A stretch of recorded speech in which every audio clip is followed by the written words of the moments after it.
Quorum and move on to the first item on the agenda under old business, which is real estate map 120-156, 106 Broad Street.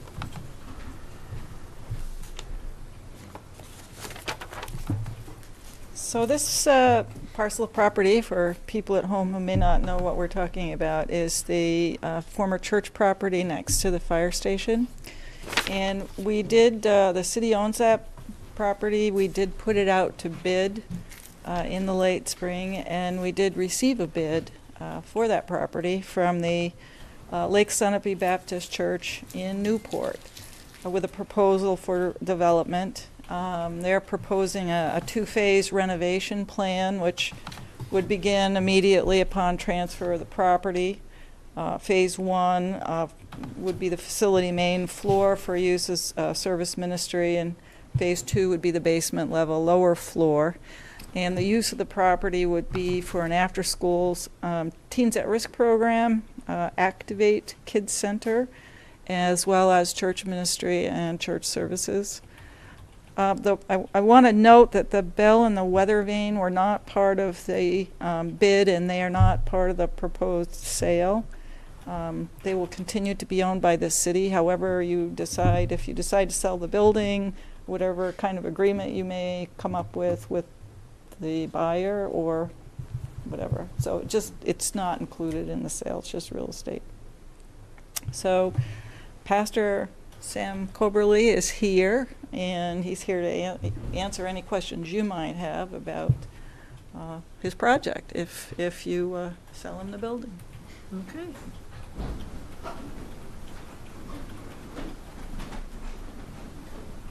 Good evening.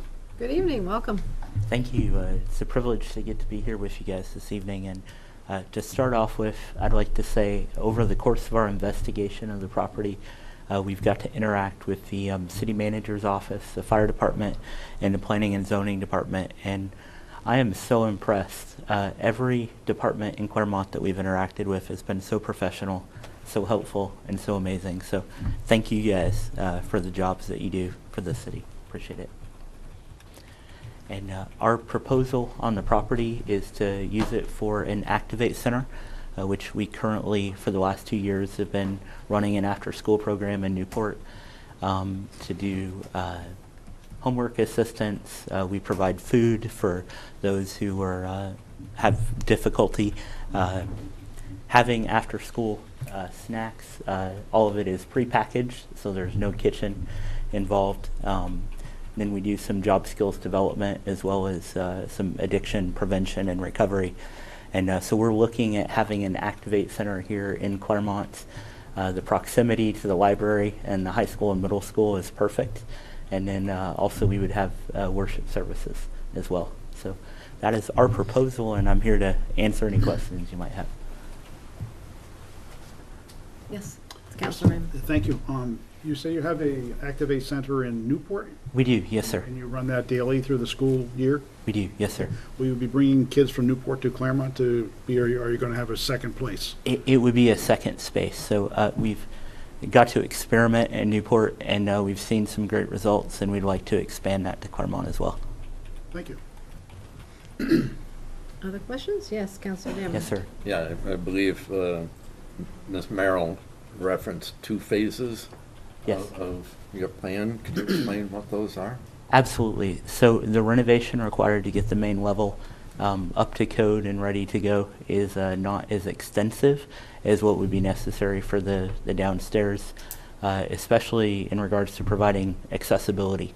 And so our proposal is to prepare the main level so that we could get the Activate Center functioning almost immediately, as soon as possible. And then we would look at what would be required for the bottom level.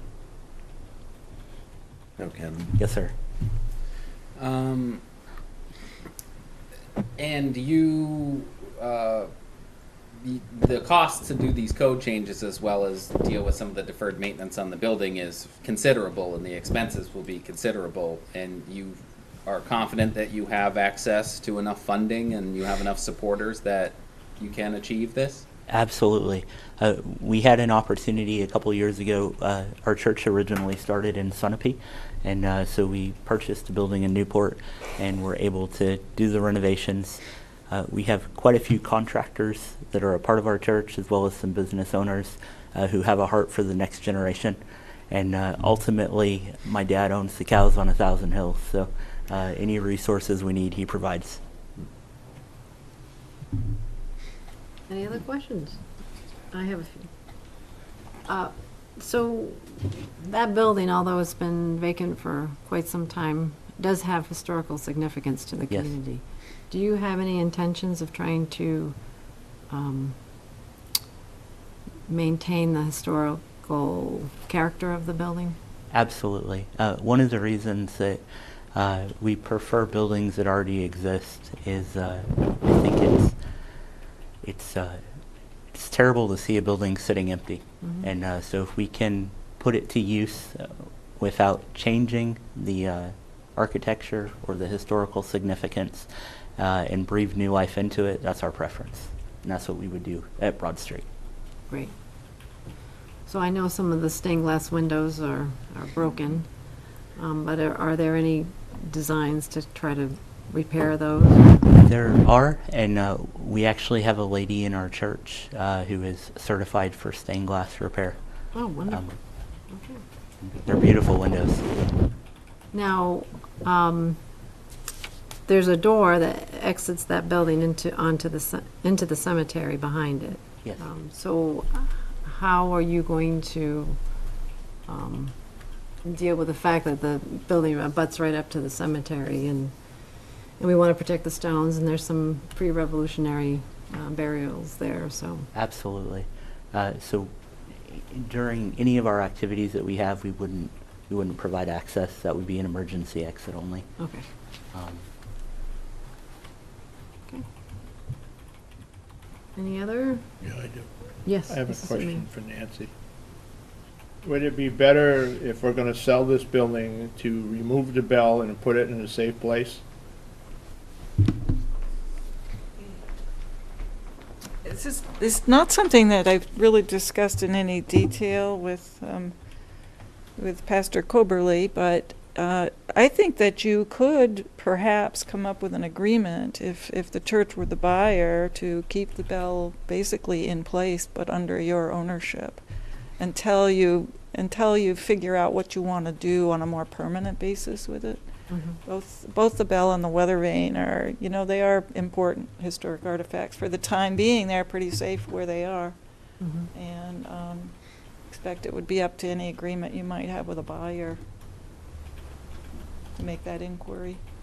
Has an assessment been done on the integrity of that steeple that the bell's housed in? We have not done one. Okay. Can I make? We've had 2 contractors looked at it, and Oh, it okay. seems to be, they didn't bring up any issues. Okay. All right, thank you. Councilor Pope? A resource for the bell, weather vane, and the steeple on that would be former city manager Robert Porter. I believe that whole steeple, the bell and weather vane were redone in 1996. I know that because my class helped restore the weather vane. Wow. And so it should be in great shape. Yes. I do know that it was quite an extensive project to get all that done. And so it may not be just as easy as going up and grabbing the bell and taking it. So, I mean, I can tell you just looking at the several layers of staging and cranes that were involved. You folks rang the bell a couple times when you were going through the building, right? So it works, it functions. That was my Did, next yes, sir. question. It was beautiful. Be nice to create an event around that. Mm, really nice. Liberty Bell. absolutely. During 2000, during the 9/11. Are there any other questions from the council or the city manager? Yes, Councilor Kowalski. So what are we looking for tonight, and what is the timeline process for this as far as the council approving? Because I have a bunch of other further questions, and not having a city solicitor, I don't know where things go from here to come back to us, but Would you like to answer that, Ms. Mayor? Sure. I think it depends on the type of question. So we're here today to let you know about the bid and let you hear what the proposal is. There is, I notice on the agenda, a non-public following this presentation, so if there are things that you feel need to be discussed in non-public, we could do it then and come back out. And if some of those items require legal review, I would let you know that. If they don't, I can let you know that as well. Okay. Anything else? Mr. Folty, you have one question for Pastor Coberley? Yes, thank you, Madam Mayor. Bernie Folter, Ward 3. Could you please say the name of the entity that is receiving proposed ownership of this? Yes, sir. Lake Sunapee Baptist Church. Lake Sunapee Baptist Church. Yes, sir. Is there a corporate structure to the church? There is, yes, sir. We're What is the legally- corporate name? Lake Sunapee Baptist Church. Incorporated. Yes, sir. We're- Okay, and that is a registered New Hampshire nonprofit? It is, yes, sir. Okay. So have, well,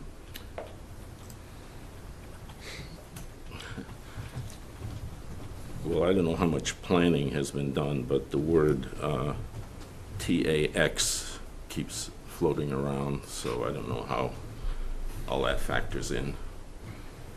Counselor Kolaski? That's kind of what I was thinking. I just wanted to know the details because really outside of here, the general public questions would be, the goal is to put buildings back on the tax roll. So if that's not occurring, is there a proposed pilot? And I certainly understand the value of what you're offering to this community. I think you know that, and I'm familiar. But that is going to be a lingering question, either answered here or, Right. it's, I think my first answer would be, if it was a You'll have to building. get closer to the mic. Pardon me. If the building was currently providing revenue to the city, it would certainly be a concern. But where it has been a church in the past, and I believe even up until 2 years ago, that's what was on the deed.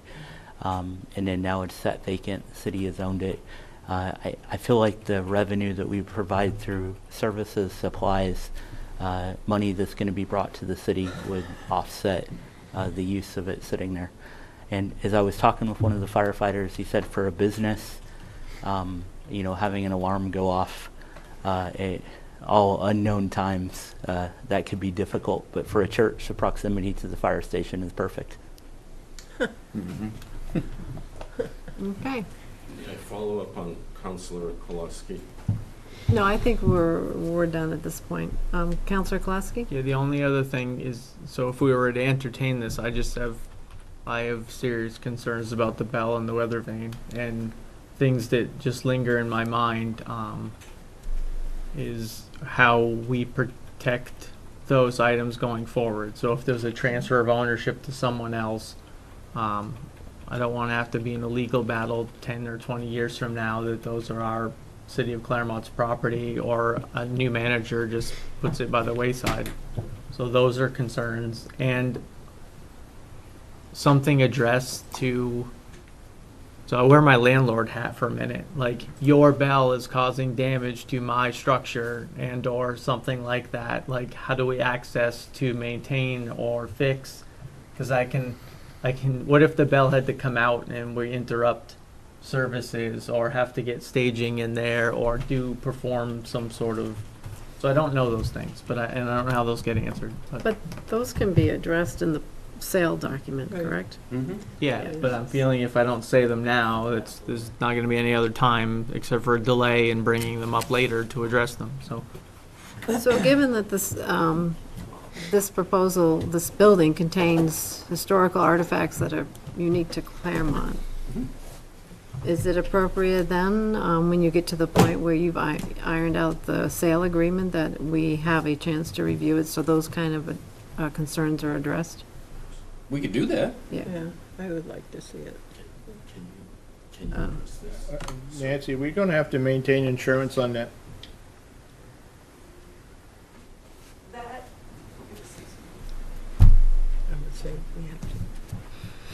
That was one of the questions I had that I think you do need to get addressed. So, Is that it for the questions? And then we can go into non-public as the next step? Okay. Thank you, Pastor Coberley, for coming. Thank you. Okay. Then we will go, item B under old business is going into non-public session.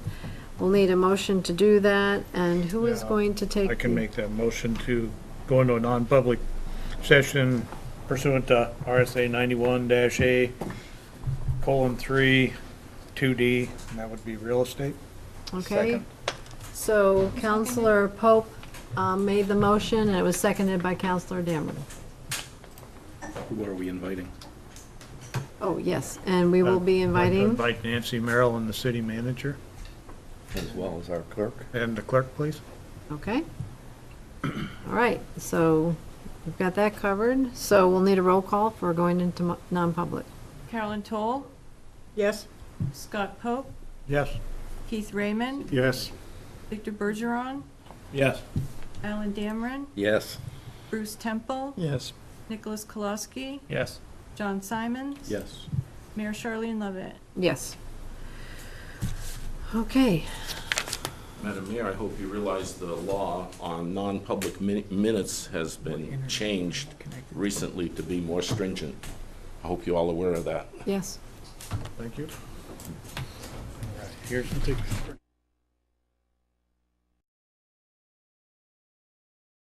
A motion to seal the minutes? Yeah, you're back on now. I'll make a motion to seal the minutes of the non-public meeting. I'll second the motion. Until it's no longer necessary, correct? That's correct. I'll second the motion. Okay, so the motion was made by Counselor Pope and seconded by Assistant Mayor Bergeron.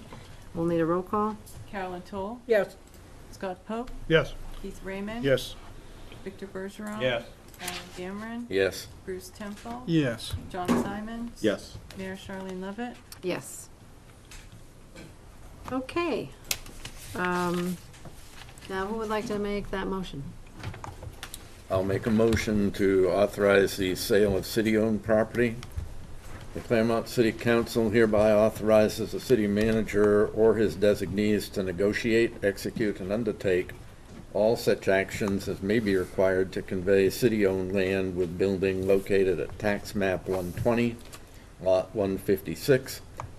It's located on 106 Broad Street to Lake Sunapee Baptist Church for $700, subject to any easements and covenants of record, and to accept all proceeds related thereto for deposit into the applicable city account. Personal property, including the church bell and weather vane, are not included in this sale. Is there a second? I second. Okay, so the motion was made by Counselor Dameron, seconded by Counselor Toll. Is there any discussion? No? I just want to make sure that the council has a opportunity to review the language with regard to the historical artifacts before the agreement is signed. But other than that, all those in favor say aye. Aye. Any opposed? The motion passes. Congratulations. Thank you. Thank you, sir. Okay, we're going to take a break at this